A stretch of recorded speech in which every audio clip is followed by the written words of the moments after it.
Hello. आज के इस वीडियो में हम पढ़ेंगे effect of exercise on respiratory system. Exercise का क्या इफ़ेक्ट है रेस्पिरेटरी सिस्टम के ऊपर। तो सबसे पहले एक छोटा सा रिव्यू आपका आएगा रेस्पिरेटरी सिस्टम को लेकर कि रेस्पिरेटरी सिस्टम होता क्या है। तो जब हम बात करते हैं ना कि रेस्पिरेटरी सिस्टम की, तो सबसे पहले रेस्पिरेशन। तो जो वर्ड रेस्पिरेशन है ना, उसका मीनिंग क्या आ गया। The word respiration means to breathe again और ब्रीदिंग है ना, मतलब इसका मतलब क्या आ गया, ब्रीथ करना। जब आप क्या कर रहे हो, व्हेन यू आर इनटेकिंग ऑक्सीजन, है ना, जब आप क्या कर रहे हो, ऑक्सीजन को ले रहे हो। It can be define as the exchanges of gases, that is CO2 and O2, carbon dioxide and oxygen, between the atmosphere and the tissues. अब ये क्या है, ये प्रोसेस है, ये सिर्फ सांस लेने तक का ही प्रोसेस नहीं है। अब ये कैसा प्रोसेस आ गया जिसमें जो आप ऑक्सीजन, जो आप बाहर से गैसेस को कंज्यूम कर रहे हो, आप बाहर से ऑक्सीजन, कार्बन डाइऑक्साइड वगैरह, जब ये आप ले रहे हो, इनहेल का प्रोसेस कर रहे हो, उसके बाद जो है वो हमारे ब्लड में मिल रही है। ब्लड के बाद वो हमारे टिश्यू, सेल्स, इनके पास जा रही है। फिर उसके बाद उसमें से जो है हमारी डीऑक्सीजनेटेड ब्लड जो है वो हमारी बाकी की गैसेस को लेकर आ रहा है और उनको जो है ऑक्सीजनेट कर रहा है। ये जो प्रोसेस है पूरा का पूरा, इसे हम क्या कहते हैं, रेस्पिरेशन प्रोसेस कहते हैं। तो जब हम बात करते हैं ना, ये क्या कहते हैं, रेस्पिरेटरी सिस्टम की या रेस्पिरेशन प्रोसेस की, तो यहाँ पे पहले एक बार क्या लिखा हुआ है, this process of inhale of oxygen and exhale of carbon dioxide is called respiration process. जो रेस्पिरेशन प्रोसेस है ये क्या है, ऑक्सीजन इनटेक करना और जो है मतलब जो waste gases, that is carbon dioxide, जो है उसे क्या करना, एक्सहेल करना। बट ये कैसे एक्सहेल इनहेल का जो है ये ऑक्सीजन, ये जो है प्योरीफाई होगी, ये कैसे होता है ये प्रोसेस, ये विद द हेल्प ऑफ किसके होता है, ब्लड के थ्रू होता है। ब्लड जो है इसमें ना बहुत इंपॉर्टेंट रोल प्ले करता है। कैसे करता है, क्योंकि जो हमारे हार्ट से जो ब्लड है वो हमारे लंग्स में आ रहा है। अब लंग्स में वहाँ पर क्या हो रहा है, ऑक्सीजनेट का प्रोसेस हो रहा है। वहाँ पर जो हमारा ब्लड है वो क्या हो रहा है, हार्ट से कौन सा ब्लड आ रहा है लंग्स के पास, वो वाला ब्लड आ रहा है जिसमें जो है कौन सी ऑक्सीजन है, उसमें जो है हमारी मतलब जो ऑक्सीजन हमारी यूज्ड हो गई है, जो डीऑक्सीजनेटेड है, और हमारे लंग्स क्या कर रहे हैं, वो हार्ट से ब्लड लेकर उसे जो है ऑक्सीजनेट कर रहे हैं, उसमें ऑक्सीजन को दोबारा से फिल कर रहे हैं और दोबारा से हार्ट के पास भेज रहे हैं। और हार्ट क्या कर रहा है, वो प्योर ब्लड, ऑक्सीजनेटेड ब्लड जो है हमारी पूरी बॉडी को सर्कुलेट कर रहा है। तो ये जो प्रोसेस है ना, ये ब्लड को क्या कहते हैं, हमारे टिश्यूज़ को, सेल्स को ऑक्सीजन प्रोवाइड करने का, ये कौन कर रहा है, इसमें दो मेन ऑर्गन सबसे ज़्यादा काम कर रहे हैं, एक हार्ट और दूसरा लंग्स। तो जो ये प्रोसेस है ना, इनहेल का, एक्सहेल का, इस प्रोसेस को हम क्या कहते हैं, रेस्पिरेटरी सिस्टम कहते हैं या रेस्पिरेशन प्रोसेस कहते हैं। अब रेस्पिरेशन जो है ना, इसे फर्दर दो तरह की स्टेजेस में डिवाइड किया गया हुआ है। अब वो दो तरह की स्टेजेस कौन कौन सी हैं, इंटरनल रेस्पिरेशन और एक्सटर्नल रेस्पिरेशन। अब सबसे पहले जो है हम बात करते हैं एक्सटर्नल रेस्पिरेशन की। एक्सटर्नल रेस्पिरेशन क्या क्या, exchange of gases between the blood and lungs. जो लंग्स के अंदर, जो लंग्स है ना, हमारे लंग्स के अंदर जो ब्लड है वो क्या कर रहा है, डीऑक्सीजनेटेड जो गैस, मतलब ब्लड जा रहा है डीऑक्सीजनेटेड, मतलब हार्ट जो है वो पंप कर रहा है ब्लड हमारा लंग्स में। जो लंग्स है वहाँ पर कौन सा प्रोसेस चल रहा है, एक्सटर्नल रेस्पिरेशन का प्रोसेस चल रहा है। अब एक्सटर्नल रेस्पिरेशन में क्या आ गया कि जो ब्लड है वो क्या हो रहा है, यहाँ पर गैसेस को एक्सचेंज कर रहा है, मतलब ये आपका लंग्स का प्रोसेस आ गया। यहाँ पर एक्सटर्नल रेस्पिरेशन कहाँ पे हो रही है, आपकी ब्लड और लंग्स में, ब्लड में और लंग्स में, यहाँ पर गैसेस एक्सचेंज हो रही हैं। लंग्स जो हैं डीऑक्सीजनेटेड गैसेस जो हैं, ब्लड को जो है वो उसको क्या कर रहे हैं, कन्वर्ट कर रहे हैं किस में, ऑक्सीजनेटेड में। अब नेक्स्ट आता है इंटरनल रेस्पिरेशन। अब जो हमारा प्योर ब्लड है ना, जो ऑक्सीजनेटेड ब्लड है वो हार्ट के पास दोबारा गया। अब हार्ट क्या कर रहा है, उसे पंप आउट कर रहा है। पंप आउट करने के बाद वो हमारे बाकी के सेल्स के पास जा रहा है। अब सेल्स के अंदर भी जो है गैसेस एक्सचेंज हो रही हैं। सेल्स ही तो जो हैं वो ऑक्सीजन को कंज्यूम कर रहे हैं ना, और उसके बाद वो वाली ऑक्सीजन दे रहे हैं वापस, जो वो वाला ब्लड रिटर्न कर रहे हैं जिसमें जो है ऑक्सीजन नहीं है।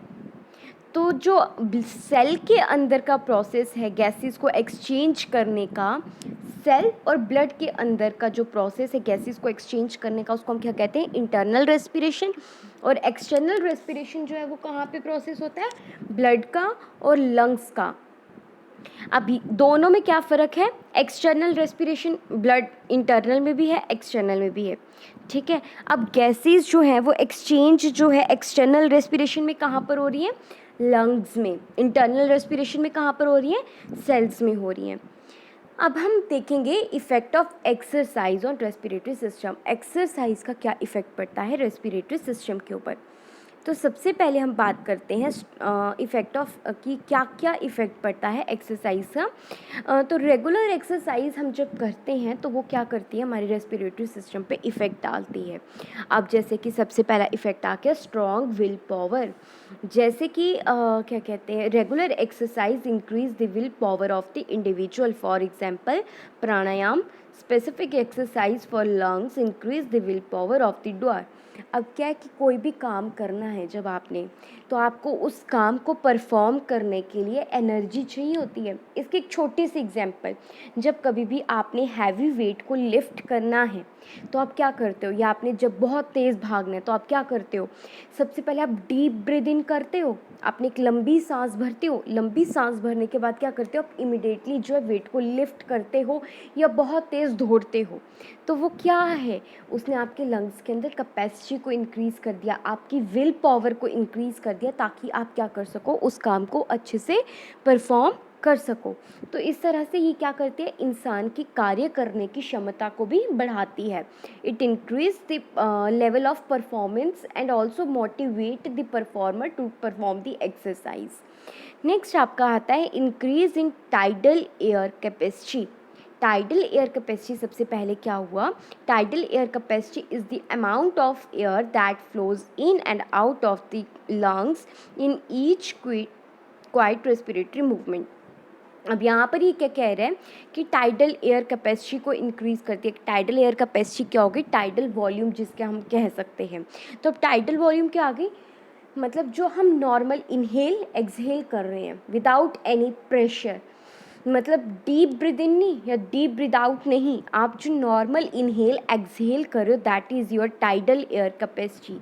ये क्या करती है, इंक्रीज टाइडल एयर कैपेसिटी। ये इंक्रीज मतलब इनहेल एक्सहेल में जब हम नॉर्मल अभी सांस लेते हैं ना, तो हमारी जो है ना सांस लेने की कैपेसिटी क्या है, नॉर्मली कम है। वहीं पर जब हम वर्कआउट करते हैं ना, जब भी हम रनिंग कर रहे हैं या कोई काम कर रहे हैं, तो उस काम को परफॉर्म करते हुए हम लोग क्या करते हैं, हम लोग बहुत ज़्यादा बार जो है इनहेल एक्सहेल करते हैं, सांस लेते हैं, छोड़ते हैं। वो क्यों, क्योंकि हमारे जो लंग्स की कैपेसिटी है ना वो क्या है, कम है ना। क्योंकि हमें कभी भी इतना ज़्यादा वर्कआउट करा ही नहीं, पहली बार इतना वर्कआउट कर रहे हैं, तो हमारी बॉडी को ऑक्सीजन की रिक्वायरमेंट क्या हो गई, ज़्यादा हो गई। तो उसके लिए हम क्या करने लगे, ज़्यादा बार सांस लेना शुरू हो गए, ज़्यादा बार इनहेल एक्सहेल करना शुरू हो गए। यहाँ पर जो है आपका हार्ट के साथ थोड़ा सा लिंक आ जाएगा। कैसे, मैंने जब कहा वहाँ पर आपको समझाया था कि हार्ट बीट इंक्रीज़ होगी, है ना। वो हार्ट बीट कैसे इंक्रीज़ होगी, क्योंकि आपके लंग्स की कैपेसिटी इंक्रीज़ हो रही है, आपका लंग ज़्यादा जल्दी फंक्शन कर रहा है। जब लंग्स फंक्शन ज़्यादा जल्दी कर रहे हैं तो वो ब्लड भी ज़्यादा हार्ट को प्रोवाइड कर रहे हैं ऑक्सीजनेटेड।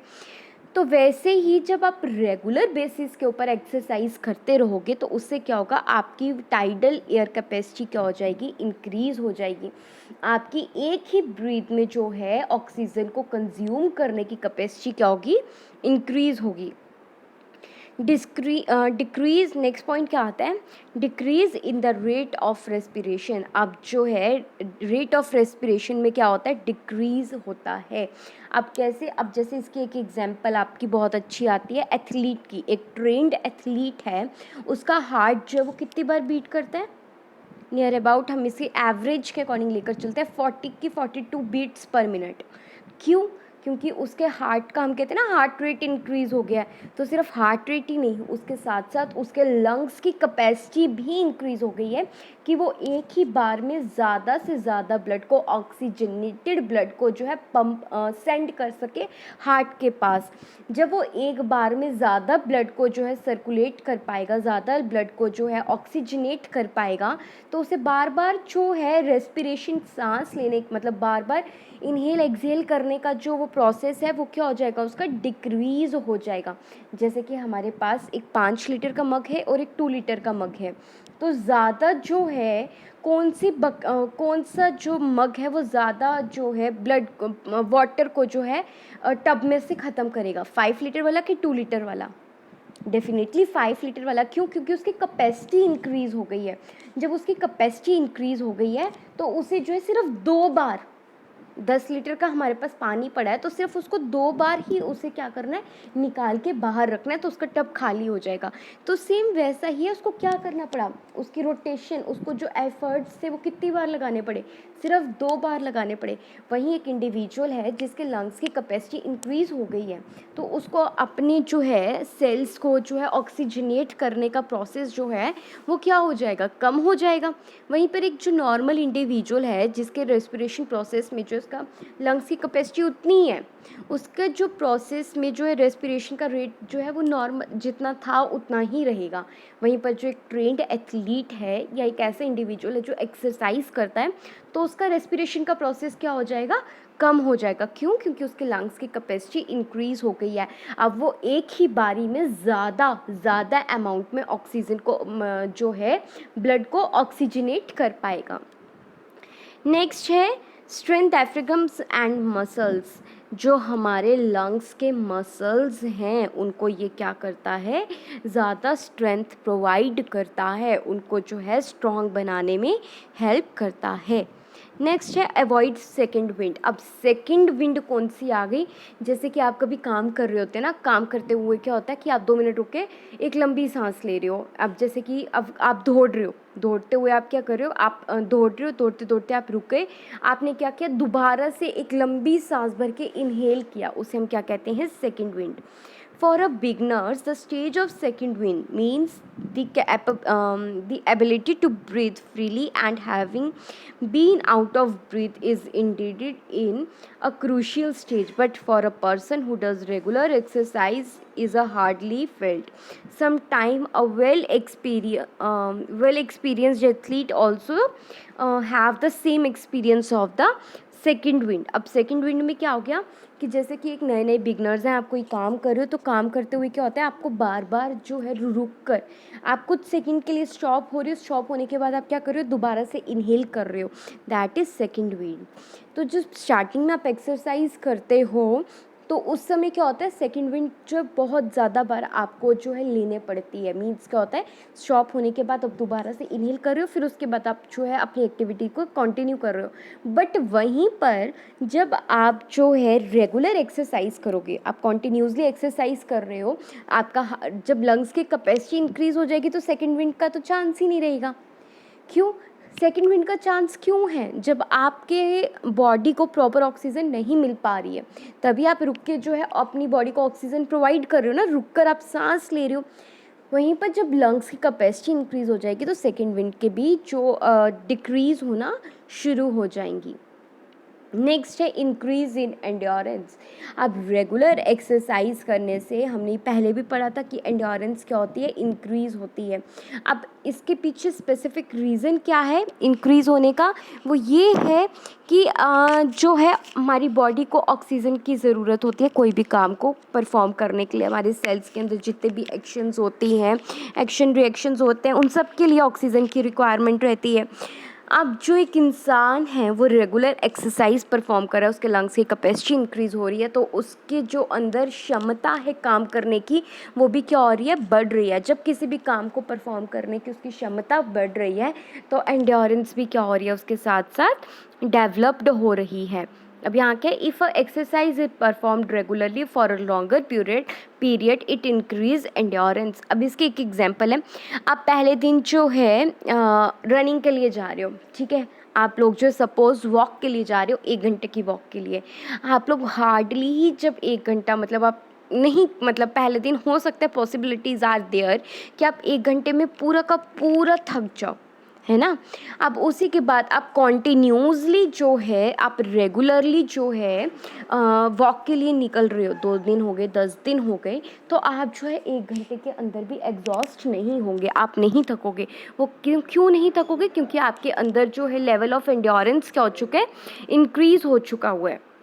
नेक्स्ट है इंक्रीज इन रेजिडुअल एयर वॉल्यूम। अब है रेजिडुअल एयर वॉल्यूम कौन सी हुई?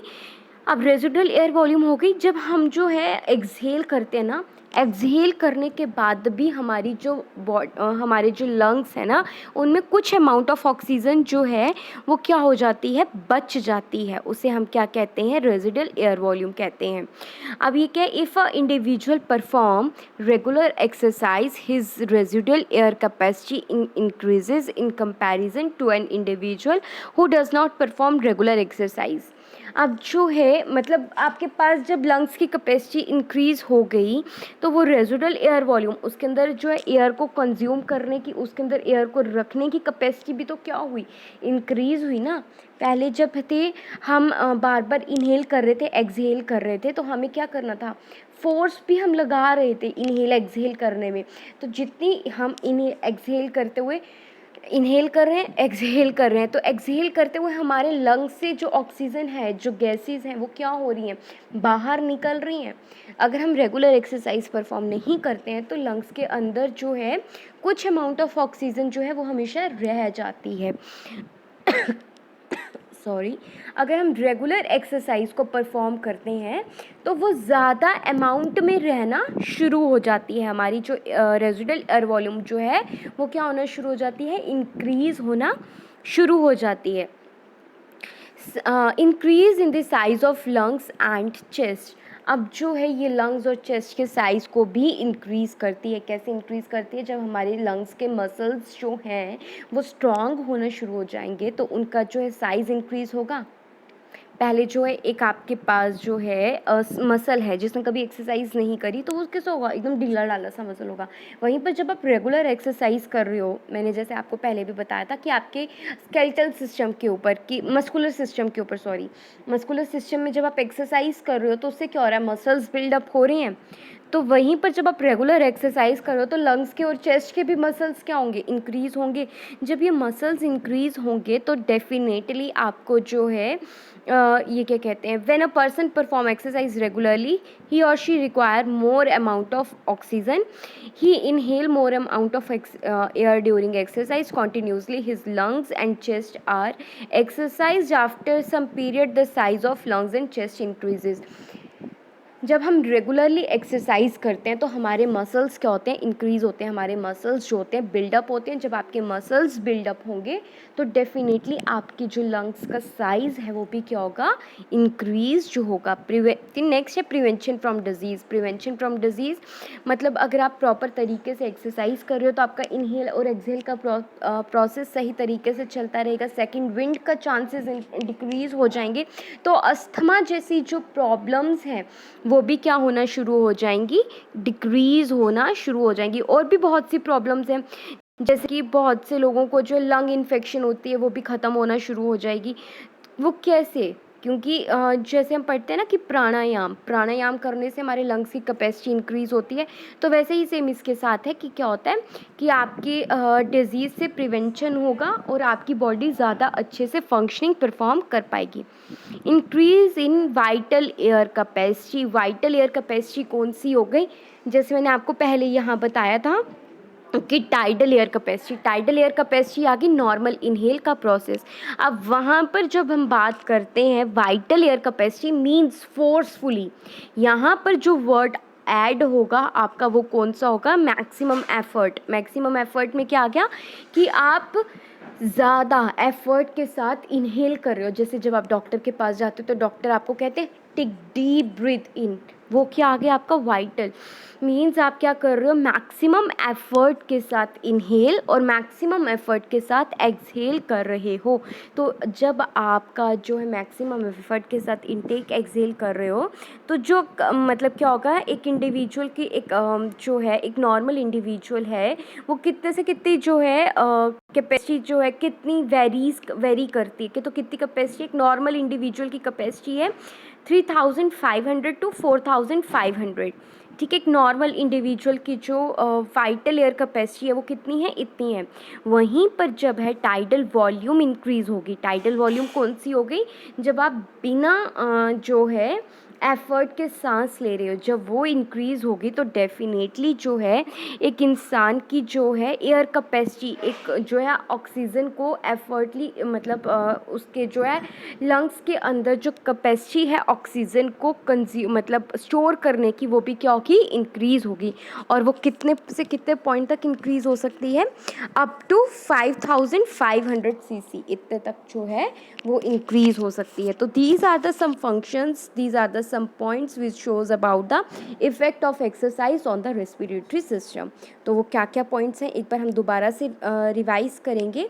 वो पॉइंट्स हमारे आगे, विल पावर को इंक्रीज़ करता है, टाइडल एयर कैपेसिटी को इंक्रीज़ करता है, रेस्पिरेटरी रेट को डिक्रीज़ करता है, लंग्स के मसल्स को जो है वो स्ट्रेंथ प्रोवाइड करता है, सेकंड विंड जैसे जो है उन्हें डिक्रीज़ करता है, एंड्योरेंस लेवल को इंक्रीज़ करता है, रेजिडुअल एयर वॉल्यूम को इंक्रीज़ करता है, चेस्ट के मसल्स को जो है बिल्डअप करता है, प्रिवेंशन डिजीज़ से दूर करता है, और साथ ही साथ में वाइटल एयर कैपेसिटी को भी क्या करता है, इंक्रीज़ करता है। So this is about the effect of exercise on the respiratory system.